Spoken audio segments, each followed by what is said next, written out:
Good evening, everyone. Thanks for joining us. I'm Brian Burns.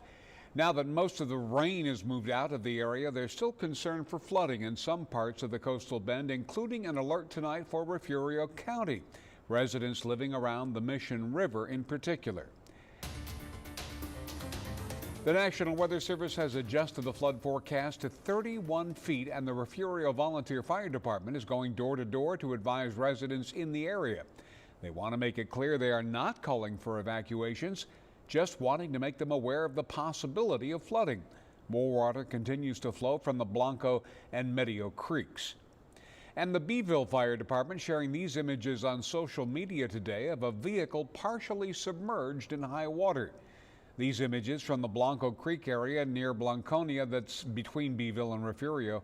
Firefighters say barricades are put up for a reason and ask drivers not to disregard to drive around them.